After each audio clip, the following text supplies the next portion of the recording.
Sorry it took so long. I was watching Michael. um, but I was sailing the seven seas to watch it. So, yar. What's up, Carlton? He says salute. Uh, J.A.C in chat. Sorry I came so late. Usually I don't do these late anymore, but I figure I would just pop in for a few minutes to see how this goes because if it had the potential of either being uh, getting a lot of attention or getting virtually no attention, and I have no way a priori knowing which way it's going to go. Uh, because like during election year, when I talked about stuff like this, it became very popular. Uh, but then other stuff that I thought would go like gangbusters didn't receive a peep. So I never know how these will be received. Beforehand. But while I'm doing that, I'm gonna make sure everything is jiffy on my end. So, um, got the chat filter squared away. Give me a second, guys. All right. All right. I'm plugged back in. So using my wireless, so hopefully the sound, my voice is a little clearer. Um, as clear as it can be because I need some water. No, I'm not bald. For people who are gonna come in and say I'm bald, I just cut my hair close. I like a Caesar cut. It is weird that people don't know what a Caesar cut is. Hello to everyone coming into the chat room. So anyway, I'm gonna get right into it. I think a lot of people on the radical left and on the radical right have have underlying mental health problems. I think most of them are mentally ill. I think most leftists, even so-called mainstream leftists, are dealing with mental health issues. So that's the difference. Because there's always this whataboutism sort of stuff. Well, what about the left? What about the right? So it's not symmetrical. It's not. We can pretend that the mental health problems are symmetrical on both sides of the political aisle, but they're not. Now, I will admit the people in the radical left, as well as people in the radical right, both tend to suffer mental illness in roughly equal amounts. But mainstream leftists, unlike mainstream uh, conservatives, are not the same. Mainstream leftists also disproportionately suffer mental health issues. Things like obsessive compulsive disorder, clinical depression,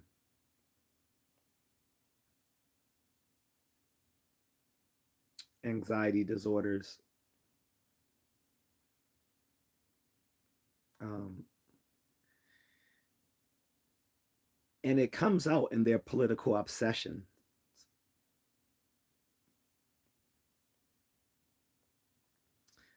I made a short earlier, a short clip here on YouTube, where I've argued that I think what's starting to be called political obsession disorder should be regarded as a separate um, illness apart from OCD and anxiety disorders, because when it's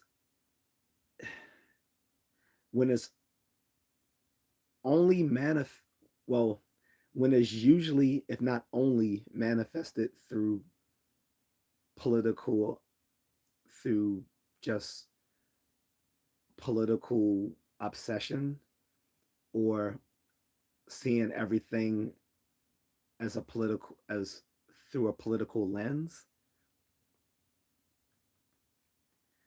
or expecting other people to view everything through a political lens as they do, that to me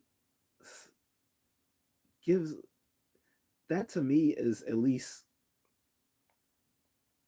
maybe only, I don't know, maybe it's only anecdotal at this point, but it seems like it would be a good place to look at uh, case studies on this, for whether this should be a separate category of mental illness apart from OCD and anxiety disorders and depression. Those on the right have pinpointed for a long time what they call Trump derangement syndrome. I mean, Trump, what, I said that wrong, didn't I? But TDS, yeah, Trump derangement syndrome. Trump derangement syndrome is just the specific variety of political obsession disorder. That's what I'm calling it today.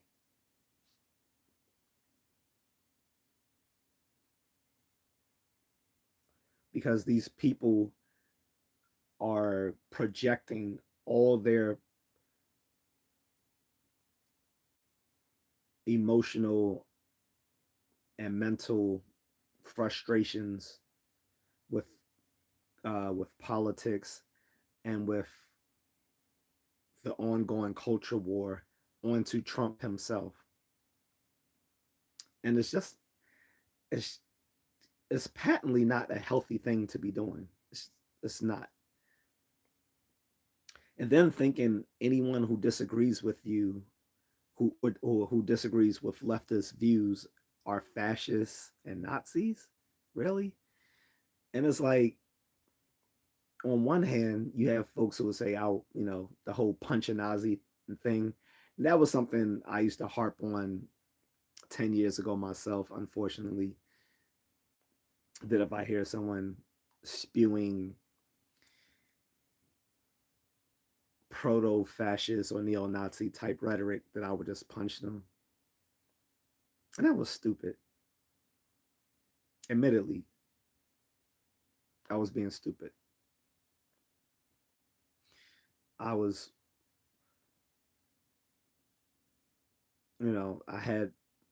I had my little leftist views tattooed on tattooed on my sleeve, so to speak. Um, and it's not unique. Most people who've gone on to like graduate education seem to be, and this comes from actual data coming out. Um, there has been behavioral research showing that those who tend to be more highly educated, like graduate level education, seem to be more comfortable with political violence. And that is a scary thought. So the most so-called enlightened people, the intelligentsia, are cool with political violence.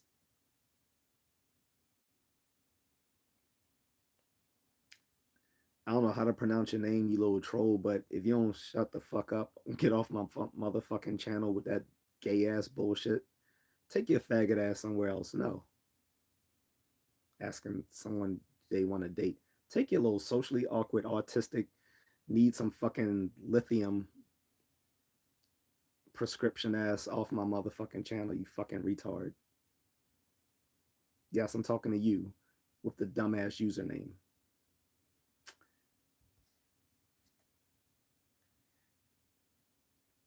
Anywho, this is what I'm talking about.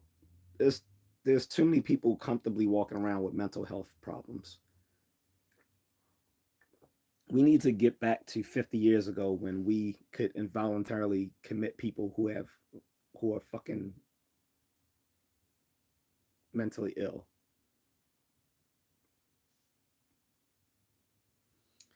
Um, the fact we had a third attempt on Trump's life at the White House Correspondents' Dinner is is bad enough in itself. What makes it worse is that virtually everyone on the political left thought it was fake or staged. And it's like, how? This is coming from, this is, the whole thing was being reported through the mainstream media. It was mainstream media in attendance and fearing for their lives. What it did show was that there was a lot of uh, right wing people who were a bunch of bitches. I'll say that much. Stephen Miller sitting there cowering in back of his pregnant wife or girlfriend looked like a straight bitch. I'm sorry. I'm not going to be cowering behind my pregnant wife when I hear shots fired. First thing I'm doing is I'm pushing us both on the ground and I'm getting on top of her to make sure no one to make sure she's okay. Then if you know if um, Secret Service would whisk us off, I'm I know I'm the priority, but I'm grabbing her as I do. Like they're not taking me without her. So Stephen Miller was like a straight bitch cowering behind his pregnant wife as they heard shots. Not the good type of shots. Shot, shot, shot, shot, shot, shot. No, not those type of shots. You know? So yeah.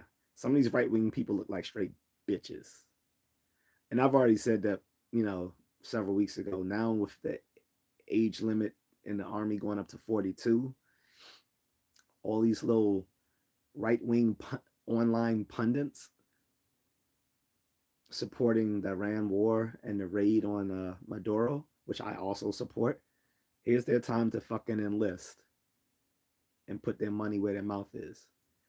For my for my own sake, I'm beyond the age where I could re-enlist, but I actually wish I could.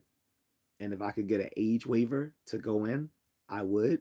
If any recruiters actually watching this, I do actually mean that what I say. Yes, I would re-enlist at the age of 48. If you would take me, I'm still in great shape.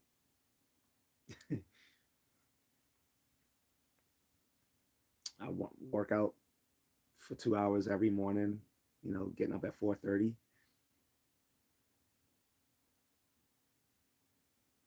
So, anywho,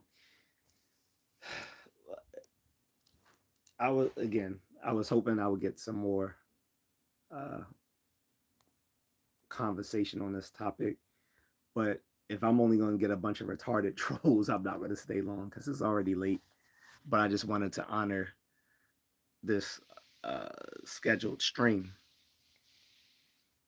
and I may just come back to the topic later this week because it's not going to go away. There's going to be discussion ad nauseum about this, about the about another attempt on Trump's life, on the fact that people thought this wasn't real, the fact of it how uncoordinated the attempt to get Trump and Vance out of that situation. Like the fact that the attempted assassin is some leftist uh, high school teacher.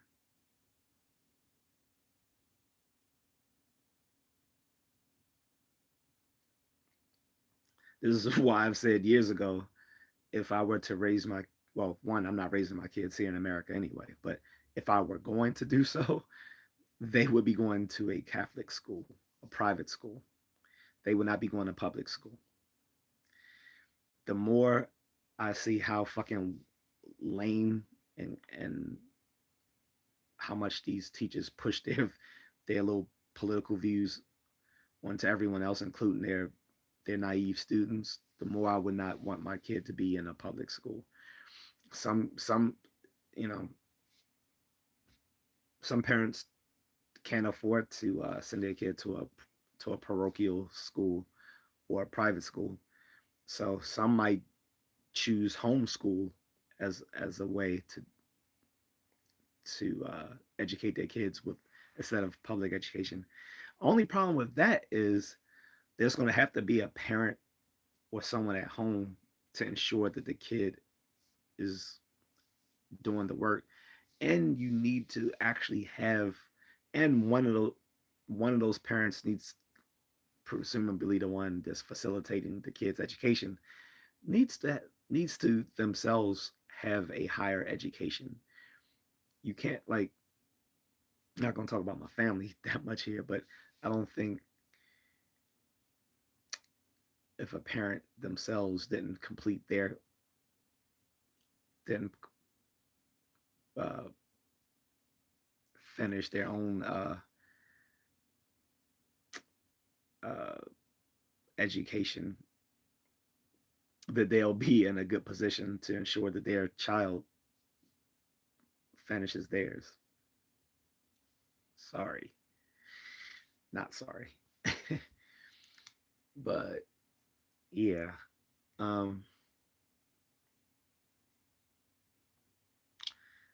it does give a stronger case for homeschool. And I used to be very much against homeschooling because I thought it just led to like mediocre kids. I mean, mediocre students, but that's not necessarily the case.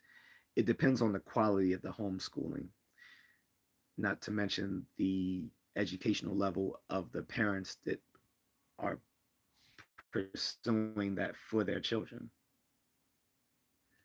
But again, with teachers like this, you're going to see it's going to motivate a lot more uh, moderate to conservative level parents to start pulling their kids from public education and either homeschooling them or finding ways to put them in charter schools, parochial schools, or other private schools.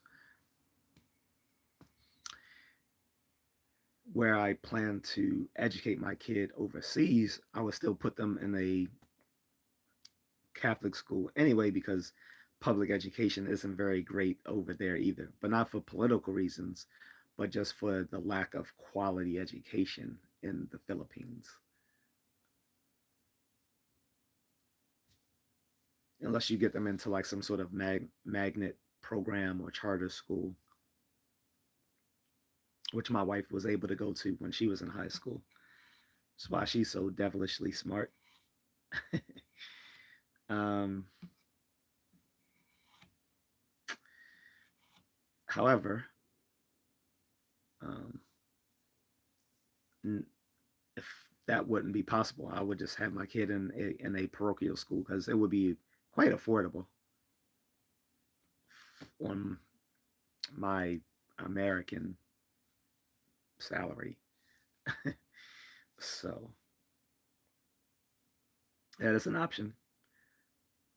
But I wouldn't want these mentally ill leftist teachers forcing their views on my kid. And the funny thing is, as well, is that I'm actually atheist, but I would still send my kid to a Catholic school. What's up, Joe? He says up. He says up. Yeah, I'm not. I'm out in California, and they've completely lost their mind in the public schools. My kids go to a charter school. Good thinking, Joe.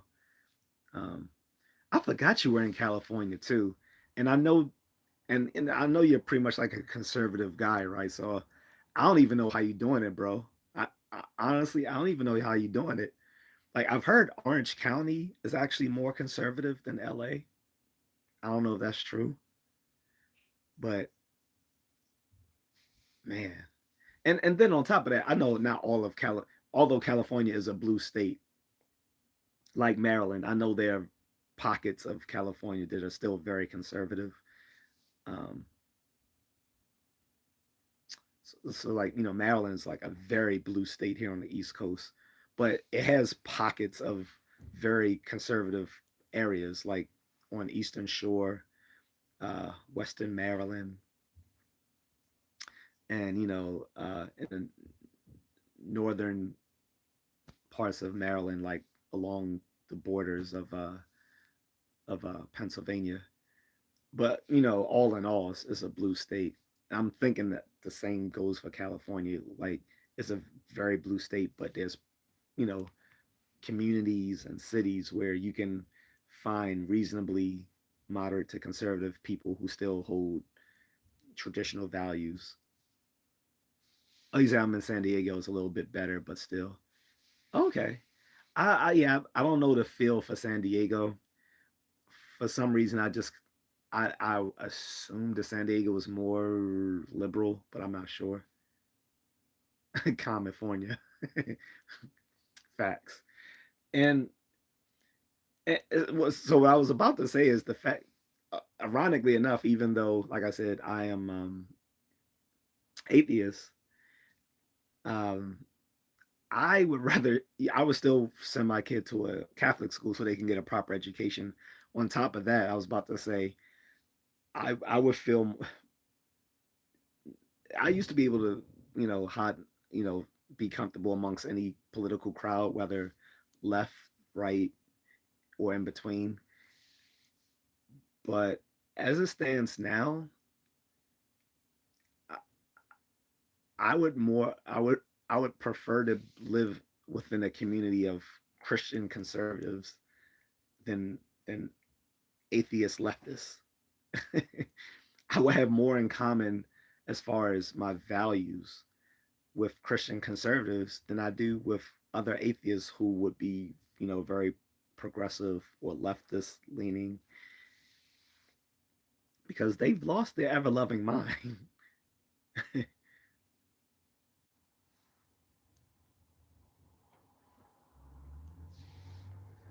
um, so I don't know how to square that circle. I know it sounds, I know it sounds contradictory, at least um, prima facie, on the face of it. I know it sounds kind of contradictory that an atheist who was a former progressive himself would be more comfortable amongst religious conservatives, but I would be. Not Muslim conservatives, though. But anyway, uh, Joseph, yeah, man, it's not like the old days where the left and right sometimes can meet in the middle. It's completely opposite now. Most of the old school liberals don't even recognize the party. That is true. I'm one of those old school liberals, bro. Like I always say, like when people like ask me my political views, I always say I'm just a liberal from 1995. Like when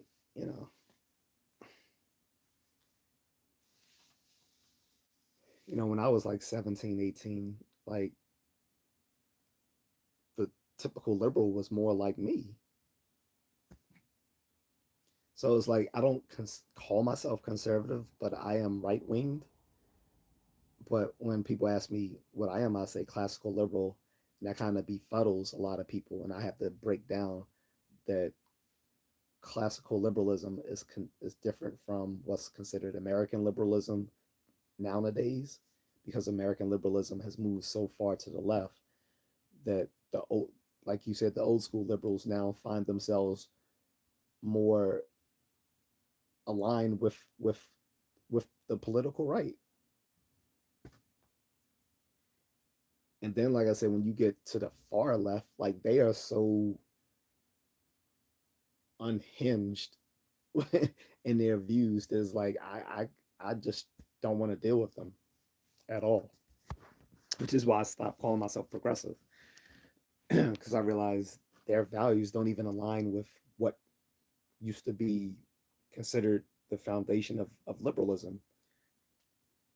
They don't believe in freedom of speech because if it hurts some little dude with a butt plug's feelings, then it's considered violence if you disagree with them. Um, They don't care for economic freedom because they don't because apparently if you're successful you should be punished for it. They don't believe in religious freedom because they expect everyone to all be atheists or agnostic like themselves. Like, although I'm atheist myself, I don't expect nor want other people to necessarily come to that decision arbitrarily because it's expected of them as opposed to them coming to it their through their own journey or path, utilizing reason and experience. Um,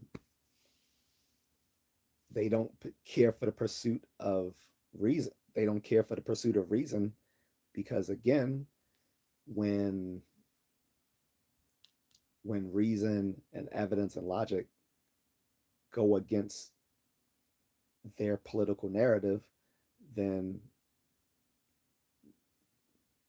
they will then claim they will then become anti-intellectual. So they don't care for the pursuit of reason. um,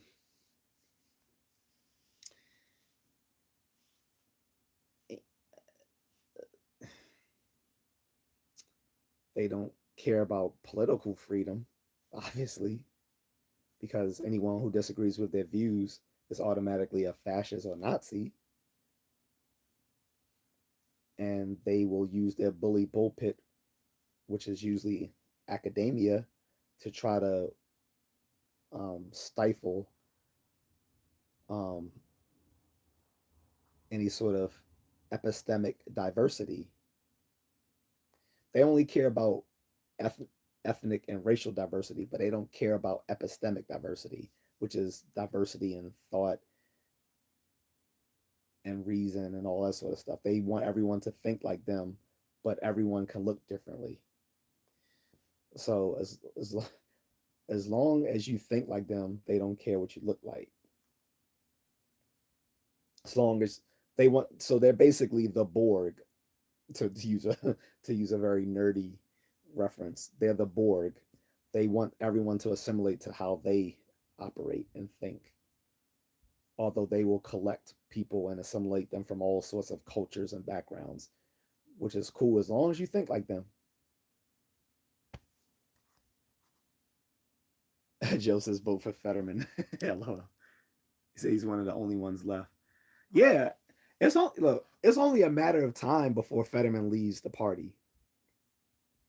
We've already uh what's the Jewish guy? He just left last week. He said he can't deal with all the anti-Semitic shit coming out of the left. I wouldn't look, like I said, as a 1995 liberal, I would have never thought that all the anti-Semitic shit would have been coming from the political left. You know, I was brainwashed to think only anti-Semitism came from the fringe right.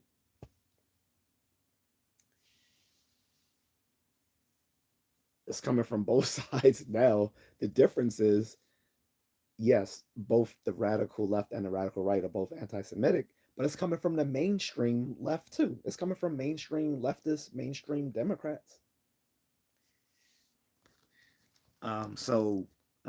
What's the guy's name? I can't remember his name, but yeah, he left. He left the Democratic Party. He said he can't he can't deal with it anymore. It's only a matter of time before Fetterman leaves too. And you see a lot of them jumping ship because see, there used to be a lot of actually conservative Democrats. It you know, especially down south.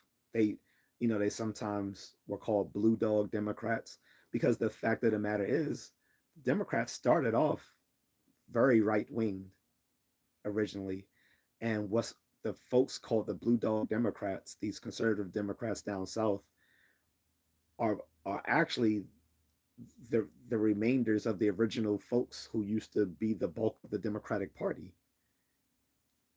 Like, people forget the Democratic Party was the party that pushed the Confederate that pushed for the Confederacy during the Civil War.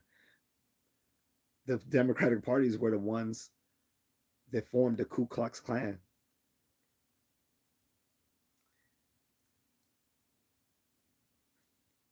the Confederate Party fought um, fought against the abolition of slavery.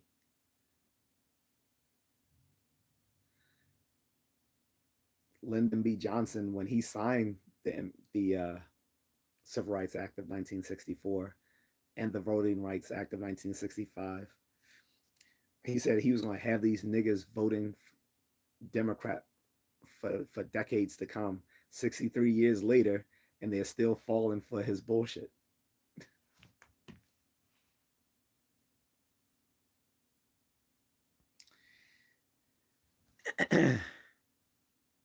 Joseph's not bashing liberals, but just look at some of these liberal cities and how that's working out. Some of these people have been in charge of these cities for a very long time, just like California. Oh, absolutely. I've stated. I don't know if you've heard me state this, but I've said this both in my live streams and in some of my older videos when I'm like talking in the car with my friend. And he was like, "Oh, you just hate black." He's like, "Oh, he's a yeah, I get it, I get it. You just hate black folks." I'm like, "Dude, don't even try that shit." I was like, "They pull the race card when they can't justify why they are leading these cities into ruin, like our current Baltimore City Mayor, Brandon, whatever the fuck his name is. I can't. Like, anytime he's confronted on the news and it's a white person, he just pulls the race card on him. He's yeah, I get it. You guys just want to blah blah blah. I'm like, instead of answering the question, he's literally like a male version of Tiffany Henyard, who was doing all her bullshit out in Illinois 2 years ago in Dalton, Illinois. He's a male version of her. I mean, with the fraud, with like taking government money, all sorts of stuff. Like he is a male version of Tiffany Henyard from Dalton, Illinois, 2 years ago. He needs to be under federal investigation. Um, yeah, but he's not unique. A lot of these Democratic mayors have ruined, because this was the debate between my friend and I. He was like, "Well, yeah, a lot of," he said, "but blue states tend to be wealthier than red states and all sort of stuff." And I'm like, "Yes, but we need to break it down at the local level. At the local level, when you tend to have um, liberals and black Democrats running these cities, they tend to be trash. Like on a state level, that is like that is two different levels of electoral politics. Talking about um, the local level electoral politics, state level, and federal level. At the local level, most of the time when you see these cities that are trashed, they are run by they are run by these liberal Democrats. And sometimes the states don't, and sometimes even though the states are doing well, the policies of the state on the local level cause further problems. So it doesn't make sense to say, well, yeah, but look at Maryland compared to Alabama or something like that, or look at California compared to Florida or whatever, when it's disingenuous, because you gotta look at how those state policies affect people on the local level. And like when it comes to things like self-defense laws and stuff like that, like you can it's it's pretty damn hard to be a legal gun owning citizen in California. It's getting like that in Maryland. We had to fight just to get our, our concealed carry permits here for regular people before, like before it was struck down by the courts. Like in Maryland, you couldn't have a concealed carry unless you were either a business, like you owned your own business, or you could demonstrate some need to have to be able to carry a weapon on you. So now that that got struck down several years ago. Now anyone can carry, who as long as they have their legal permit to do so, the HQL, and got their CCW permit and all that sort of stuff. But they made it very hard, and now our governor is banning Glocks, which doesn't make any sense. And this is coming from a vet, a, you know, a stolen valor vet, but a vet nonetheless, who wants to ban Glocks, one of the most reliable and trusted firearms in America's history. Really? And I get provisionally why he wants to do so, because you know because they've orchestrated these switches. They can turn them into auto automatic firing weapons. And just like one of my friends said, who's a tactical firearm instructor, he was like, "Look, that the whole switch thing was created by some clever, Asian folks. You don't think that they can figure that out for other types of weapons as well? That they can't that they can't figure out, well, if we do this for Glock, we can't figure this out for like Sig Sauer or SMW or Canic or any of these other any of these other type of firearms. Like that's just crazy. So you just gonna bet you're gonna so it would go into effect in October if it's signed into legislation, which is probably going to, if it's not challenged in the courts, which hopefully it will. But this is crazy. Um, Fortunately, like if you already own one, it'll be grandfathered in, so you don't have to turn them in. The so and it But the law doesn't make any sense, because legal gun owners are not buying those illegal switches to turn their guns into automatic weapons. That's only that's only the Pookies and Ray Rays out on the in the streets doing that. And on top of that, banning Glocks is not going to stop them from getting Glocks, because they don't buy their weapons legally in the first place. If you are a criminal, if you are in a gang, if you push weight, or you have a felony, or you have a violent felony that you can't own a weapon, you're not buying legal weapons in the first place, because you don't want something that can be traced back to you. Criminals don't buy their weapons legally because they don't want those weapons to be traced back to them in the commission of a crime. It's only punishing legal gun owners. This is the crazy shit. Anyway, uh, Madam, whatever her says, fake news.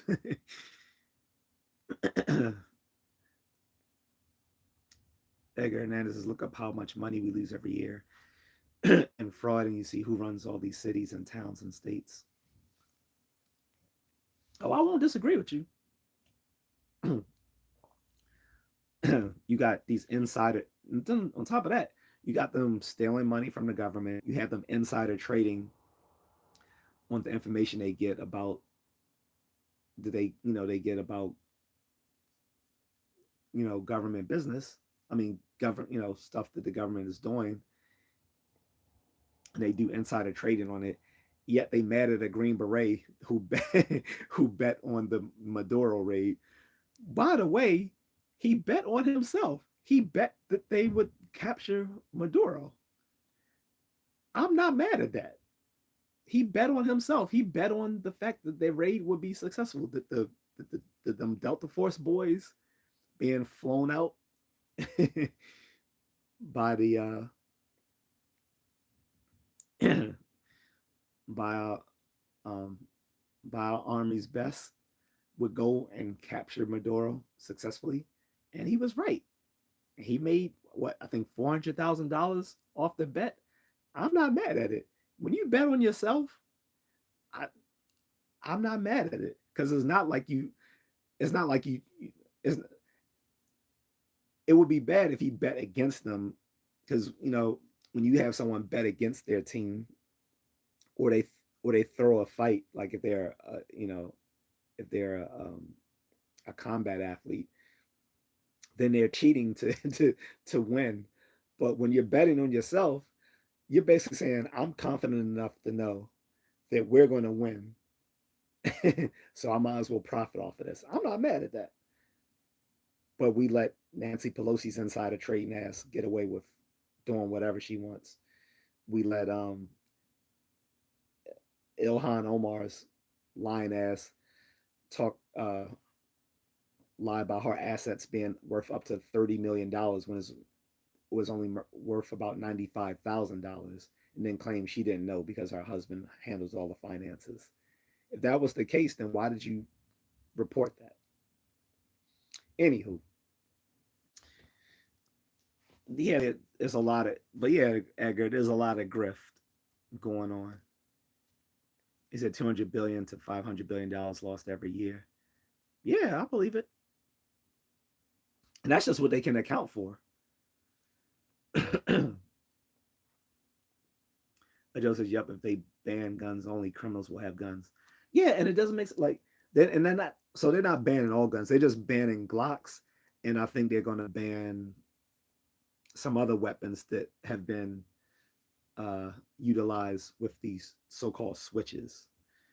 And it doesn't like I said, it doesn't make sense because it just doesn't make sense because one, like I said, legal gun owners aren't buying those illegal switches for their guns to turn them into automatic weapons. And two, if you're banning the legal sale of guns, it's not going to stop the people who are selling them illegally because they don't, the people who are selling them illegally aren't getting them from Maryland anyway. They're getting them from out of state, if not out of country.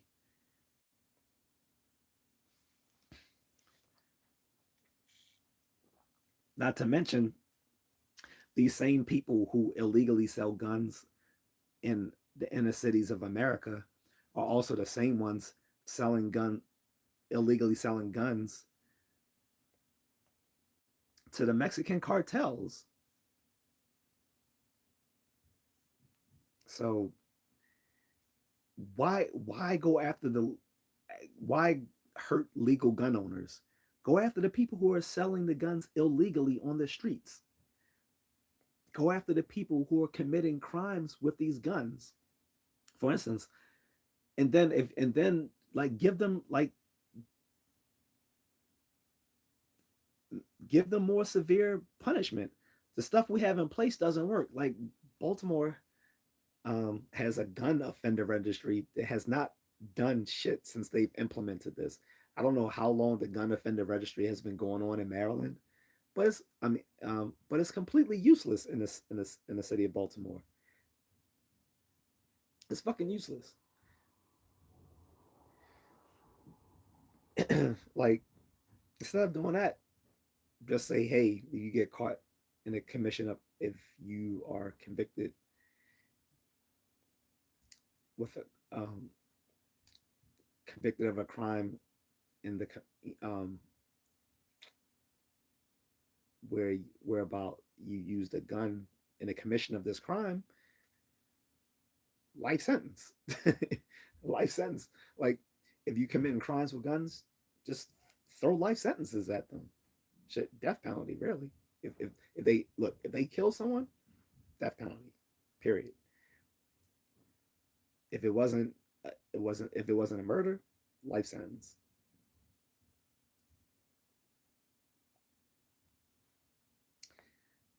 Those I used to be as a bleeding heart liberal in my 20s. I used to be against both death penalty and unnecessary and draconian laws um, for violent offenders, thinking once people age out of that the the years where they're most likely to be violent, which is like between 15 to 30, then they can act right. But nah, forget all that. Um, Singapore is the safest city or country. It's both. It's a city state. Singapore is the safest city state in the world, and their laws are quite draconian. Like you can get death penalty for dealing drugs over there.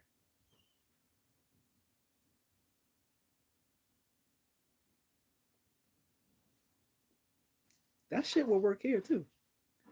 Japan is quite the same too. Japan is the second safest, and they have quite draconian laws as well. Not as severe as Singapore, like they don't utilize death penalty, but they do throw down those life sentences for drug dealing and stuff. They don't play with drug dealing in Singapore nor in Japan.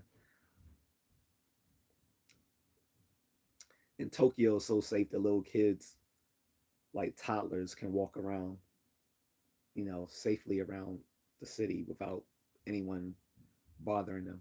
Matter of fact, people go out of their way to protect them.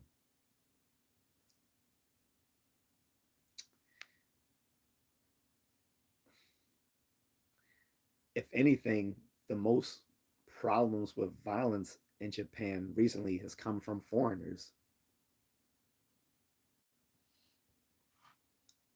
which has made it harder for people to come there to visit and maybe stay there longer or do whatever because they're cracking down on foreign visitors because they don't know how to act. Anyway, Joe says, yeah, the betting thing was awesome. Yeah, like I'm saying, I'm not mad. I'm not mad at Green Beret bet on himself that his that he and his team of special operators would get the job done. I'm not mad at that. If he made 400,000 betting that they would capture Maduro, I'm not mad at it. Even Trump was like, they were asking him. One of the news reporters asking him about that, and he was like, "Wait." He said, "Who did he bet on?" Trump was like, "Well, who did he bet on?" He's like, "Oh, he bet on you guys will get the raid done." Trump wasn't bad at it either. I can see a. I don't know if the guy. I don't know what penalties the Green Beret has suffered as a result of this of people finding out about this, but I could definitely see Trump pardoning him for it. I could definitely see that because again, who's gonna be mad at a special operator betting that his team is going to get the job done? I want that sort of confidence in my military that they would be brazen enough to say I'm gonna bet the entire farm that we will get this shit done. I want That's what you want. I'm not mad at it. Let me put on my glasses because sorry, some of you guys usernames are harder for me to read. And by the way, guys, let me know, does the sound crisper because I'm using these I'm using my earbuds?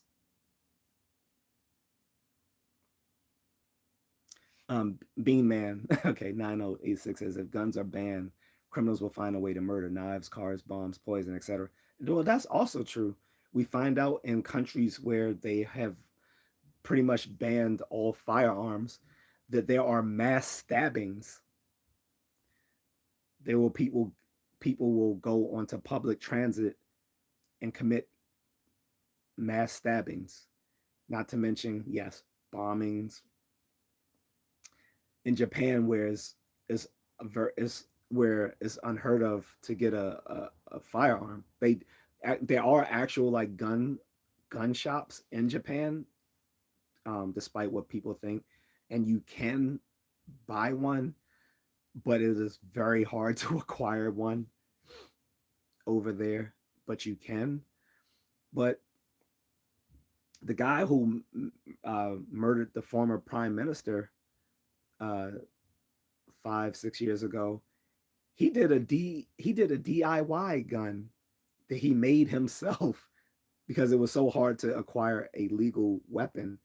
He literally made one himself to assassinate the former prime minister. So people will, you can't stop crazy people from doing bad things other than to already have them, you know, either behind bars or committed to a hospital. Crazy people are going to do crazy things. Like that's, I mean, that's pretty much just a truism, right? Taking guns away from them is not going to take away their ability to do violent things if they are already committed to doing something, especially if they don't mind doing so, um, and losing their life as a result. They will still get the job done some sort of way. They can make bombs, they can use knives, they can make DIY guns. So,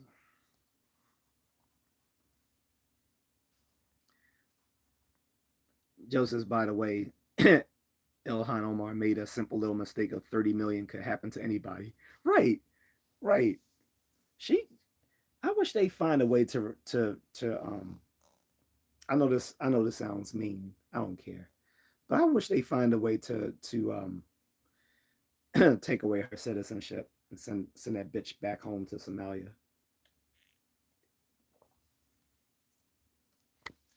Now that she's under scrutiny, now she wants to pretend like she's black. Like, no, you're not. Not everyone, not all skin folk is kinfolk. She don't care about the plight of black people. Beeman says you can't prevent evil. Right, you can't prevent it, but you can reduce it. But to reduce it, you got to use smart. You have to be smart about it. Like, I do believe in gun control, but it has to make sense. It has to be like you the gun control has to make sense. Like one is making more is more severe punishing of people who commit gun crimes. That's number one. Is more severe sentencing of people who commit gun crimes, and two, going after people who sell illegal guns, and three, going after the people who are get putting these switches on the streets. But to punish legal gun owners doesn't make sense because at the end of the day, it's the legal gun owners you want around when shit goes left. No pun intended. Beeman says it's easy to break a glass cup, but it's harder to make one. Facts. uh, Joe says, dude, I've seen these little kids walking around Tokyo. It's crazy, bro. Yeah, there's literally a Netflix. I don't know if you talking about the Netflix series, but yeah, there's literally a Netflix series showing little toddlers walking around Tokyo by themselves because that's how safe it is. No one's going to harm them, and if anything, people are going to go out of their way to help the little kids. But yeah, there's literally a show on Netflix about that. I forgot the name of it, but I was showing my wife because she can't get enough of seeing little children. That's she loves that. But yeah, they're adorable. Like you will literally see like a little 5 year old just walking around. Like when I was in Tokyo, it was at nighttime, so there was no kids around because it was like late.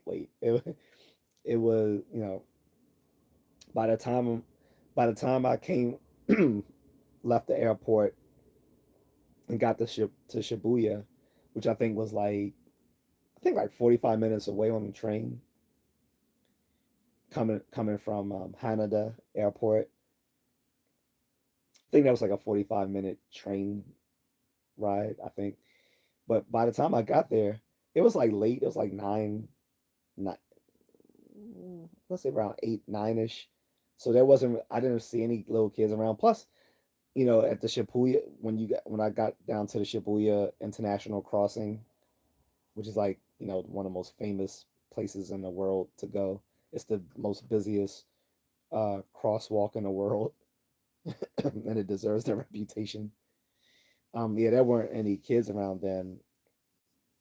Um, I'm trying to think if I saw any that following morning, like when mm, I didn't notice it. I think I saw students, but like older kids, students. I didn't see like the little young ones, but yeah, they will be walking around Tokyo or other parts of Japan, and it's relatively safe for them to do so. Like I said, the only violence you really got to worry about in Japan is coming from foreigners being stupid, being drunk and belligerent, especially around Halloween. A lot of them are drunk and belligerent around Halloween, so they would. So the city government start cracking down on the Halloween celebrations in places like Shibuya, where you see a lot of people like celebrating, like drunk, dressing up, having fun. Like that's cool. Plus, you can plus in Tokyo you can openly walk around with liquor. You can't do that here. Like you can openly walk around with liquor in Japan, at least in Tokyo. I think for the whole country too, but at least in Tokyo, it's legal to just walk around openly um, while drinking. So people would do that, and on Halloween, they have a notorious Halloween celebration over there. Anyone who loves spooky season needs to go over there once and check that out. But anyway, my point is, it's just very safe there, and you will see little kids walking around Tokyo. URB which says "Massa make America straight again." That's a whole different topic. I won't. That's a topic for another day. Joe says we went to Tokyo about a year ago. Absolutely loved it. Loved the food. Loved the people. Loved everything about it, which I wasn't expecting. Yeah, a lot of Tokyo is not on a lot of people's radar, Joe, unless they're like a a weeaboo type folk. You know, weeaboos are like the hardcore anime fans. Like unless you're a weeb or weeaboo, like Tokyo isn't on a lot of people's radar when it comes to like traveling and stuff like that. But people would be surprised how, first of all, Tokyo, you can find any food you want in the world in Tokyo. I mean, because it's like the largest city in the world or one of the largest, and you can find like the chef Bourdain, Anthony Bourdain, loved Tokyo. He said he used to talk about you know how great it was and how he could find any sort of food there. And it's and I think Tokyo has the most five-star Michelin rated restaurants in the world as well. And then on top of that, you don't even have to go that fancy. Like if you just want to, if you don't have deep pockets like that, you could just go to the 7-Eleven or the other local convenience store. I forgot the name of the other one. But you can just go there and get really good food for cheap. Now, 7-Eleven said they were going to start trying to roll out Japanese style 7-Eleven food here in America at um, selected stores, but I haven't heard too much about it since last year when they said they were going to start um, experimenting with like Japanese style food being served in American 7-Elevens. It would, trust me, it would be great. You can get really good food at 7-Eleven, and people are probably like, ew, I want to eat 7-Eleven. Nah, I'm telling you, this is not like your typical 7-Eleven type stuff over there. The food is delicious and it's healthy and it's cheap. So if you're balling on a budget overseas, you can go to 7-Eleven in Japan and eat well. So, but yeah, a lot of people don't know just how great Tokyo is. Like it's still an expensive place to live um, for a foreigner compared to many other places in East Asia, particularly in Southeast Asia, like living somewhere like Thailand or the Philippines or Vietnam, which are the top three spots right now. I shouldn't even mention Vietnam because I don't want certain elements to ruin Vietnam like they ruined Thailand. But um, uh, but still, when it comes to food, very affordable in Japan. But if you are balling or you just want to splurge every, occasionally, they have the most five-star Michelin restaurants than anywhere else, except for maybe like America or maybe London or Paris or something like that. But Tokyo is where it's at when it comes to food and everything. Like just it's fun, like the culture. Like aside from Manila, I could definitely see myself living in Tokyo. Just as because I grew up with stories of my great grandfather in the hell they were crazy because he was fighting them in World War II. Well, yeah, that was a whole different situation. But even then, if you heard from veterans that were there after World War II, like during the like when they were like kind of going through their like when they were basically under uh, American governance after the war, uh, even still, I think a lot of veterans had good things to say about the culture, the women, uh, food, and stuff like that. And look how quickly they rebuilt afterwards. Uh, Joseph's do as of a year ago, we bumped into a Tower Records in Shibuya. They still got Tower Records. I'm not surprised. A lot of stuff we see fade out here are still uh,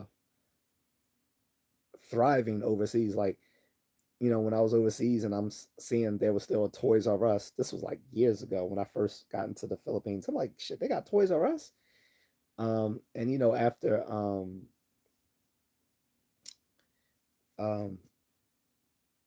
Kenny's, Kenny's Roasters, Kenny Rogers Roasters used to be the thing back in the late '90s. You don't even see them here anymore. I think it's like one or two places still around, but Kenny Rogers is thriving in the Philippines. Um, a lot of places that no longer are around in America are still overseas and thriving. So I wouldn't be surprised that Tower Records is thriving there because the thing was, I know in Japan they were still buying tapes. Like people were still buying cassette tapes and using Walkmans over in Japan in the 2000s. Gen Z has just started catching on now because the new trend now for Gen Z is everything is like they're trying to get into all of like 80s type technology. So they're all about vinyl records and stuff like that. So I'm not hating on them, but it's funny they think this is something so brand new for them. Basically, utilizing the stuff that their parents had when they were their age. So what are you gonna do? But yeah, I mean, when we stopped buying cassettes and we were just using CDs here, they were still playing cassettes and Walkmans over there in Japan. Not because they couldn't afford CDs and stuff, but because they liked the convenience of cassette tapes and Walkmans. Um, and when everyone went digital, they were still utilizing hard copies. And like I said, I see that happening here with Gen Z. They're they're reverting back to using um, hard copies of music and movies now. Like if you like, like I said, not only is it trendy now to have like vinyl records, they've gone back to VHS tapes. Like when I went to Third Eye Comics, so Third Eye Comics has a separate store which is Third Eye Music and Games, and in the music and games shop they also have movies. And like I said, so they're selling vinyl records and record players. as well as the record players that can convert from the CD to the vinyl or whatever. But they're also selling VHS tapes because that is in vogue now. Like they're not buying the VH tapes just as collectibles like we do. Like like middle aged folks are buying these tapes mostly as collectibles for nostalgia. No, they're actually buying VHS tapes to play them. So yeah.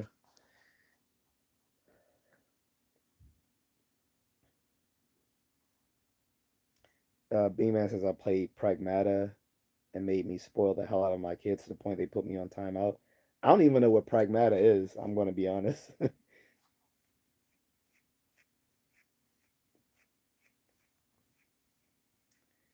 um, hold up, let me scroll back up. AK says Unky looking clean. Thank you. I need a shave, but it's Sunday. I wasn't pressed to shave today. It's Sunday. I'm going to shave tomorrow. Appreciate it. I didn't do my calisthenics today though. I'm gonna probably at least do some push-ups or pull-ups before I go to bed. But I still did my 2 hour morning routine. My 2 hour for someone's gonna say, "What's your 2 hour morning routine?" So my 2 hour morning routine starts with me getting up around 4:30, and by 5 o'clock I go out for my 7 mile run. Sometimes it might be more than 7 miles, but at least 7 miles. Come back, cool down with some stretching, and then I go out to the backyard and do about a half an hour of shadow kickboxing. Then I come in and do my final cool down. That's my 2 hour routine. So, um, and then like in the evening, I I would try to do some calisthenics or go to the gym. So, whichever happens. I usually do calisthenics and I'll go to the gym once or twice a week. Um, Joe says, I think I lived in 7-Eleven in Lawson. Yeah, that's the name of it, Lawson. Thank you. That was the name of the other convenience store there, Lawson. Yeah, you can you it like if you're there for a week or two, you can literally just eat every day out of 7-Eleven in Lawson. You really can. I didn't go to Lawson while I was there. I went to 7-Eleven. Wait, did I go to Lawson? No, I didn't. And then tell them about Japan McDonald's. That is that's an experience in itself. Japan McDonald's, the stuff they sell.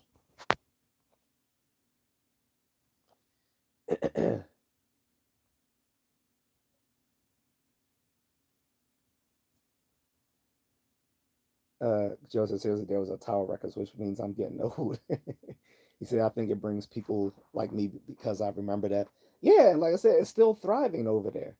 A lot of the stuff that has left in America is still thriving overseas because there's a different market.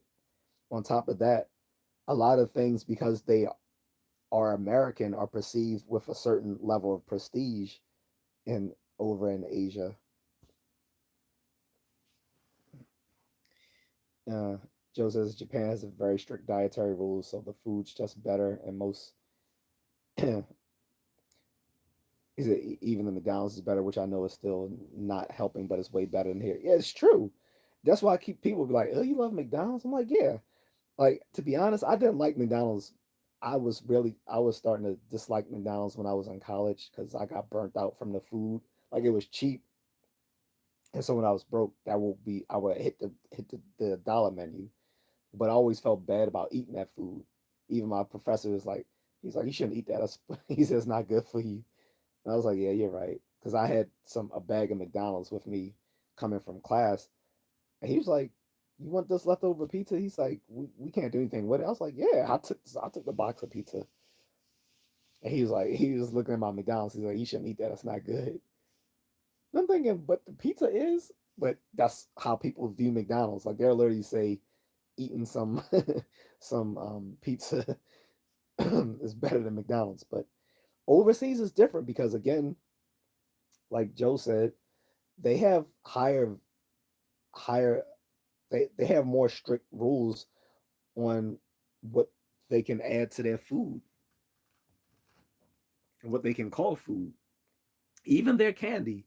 Even candy is healthier in Japan because they're not allowed to put as much sugar in it as they can in America. So for all the people hating on Robert Kennedy, he's trying to make our food healthier.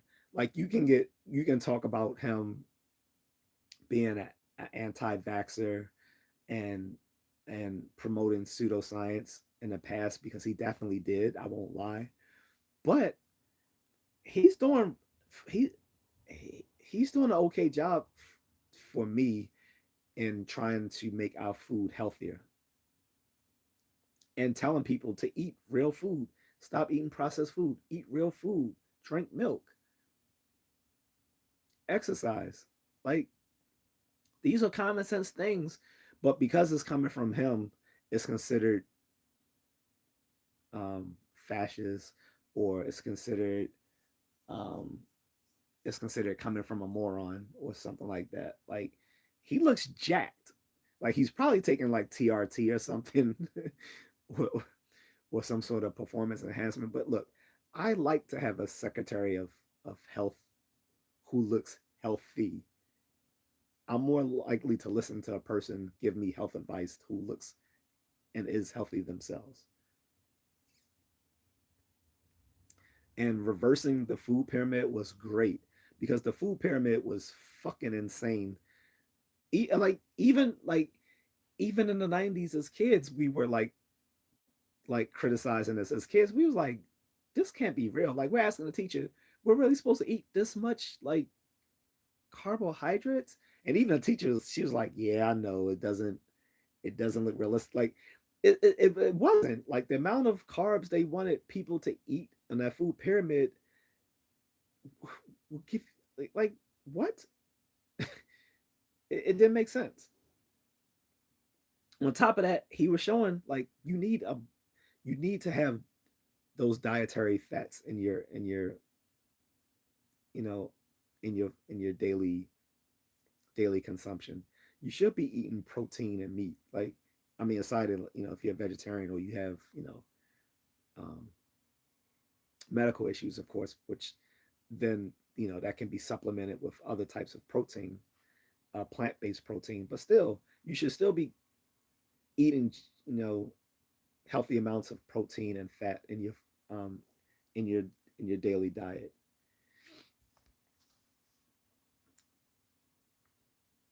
Cases, yeah. Uh, Millie, Millicent Robinson 5647 says hello. What's up? Joe says, why would anyone fight him on the food issue? At least somebody's finally trying it. He's getting some small victories here and there for a lot of reasons. One, the the certain industries don't profit from him teaching, having us be healthier. Like these industries that push putting corn in everything, like corn and soybean based products and every fucking thing. Uh, the people who make these processed foods, um, certain people in the health industry that make money off of sick people, um, people who don't like him simply because he switched to he was a lifelong Democrat who decided to um, join the Trump administration, or people who know him in the past for like promoting pseudoscientific ideas.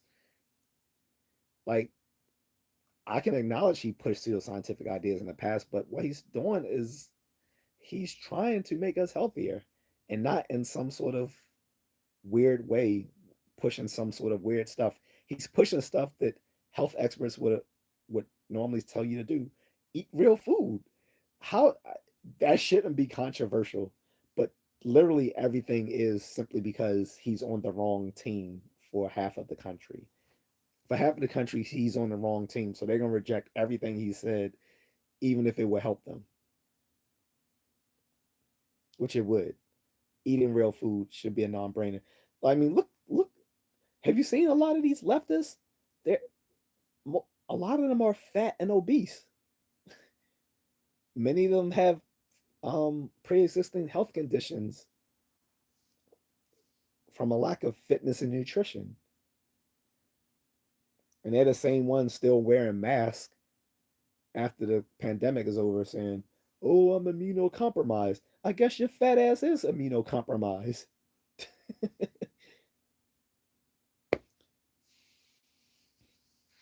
Like, yeah, so people just just as I was talking about here with political obsession disorder and the connection between people on the left and mental illness, people are going to reject anything he said just because he's on the wrong team. Conversely, if he was on their team, they will allow him to say any sort of crazy shit that he wants and he would get away with it. Like, these same people weren't criticizing him for his pseudoscientific ideas back in the day, as I was and other folks in the skeptical community were. We were a few people that used to talk about him, his some of his ideas being very out there. But even then, even though he was wrong, he still had the right. He was still trying to fight for what he thought was helping people because he started off his career as an environmental lawyer. So anyway, I'm about to end this because I thought I was gonna, I thought I was gonna get a lot of push back from people like, don't be talking about the left is mentally ill. But I'm going to restate this: on both the radical left and the radical right, those people are predominantly suffering mental illness, but it is not symmetric because on the mainstream left, you still have a preponderance of people who are suffering mental health issues, particularly OCD, obsessive compulsive disorder, or anxiety disorders, and clinical depression. You don't see this so much in the mainstream right, only on the mainstream left. The mainstream right, some of them have mental health issues, but they are not the same. Um, just generally speaking, people who are like moderate to conservative tend to be more mentally healthy for whatever that's worth.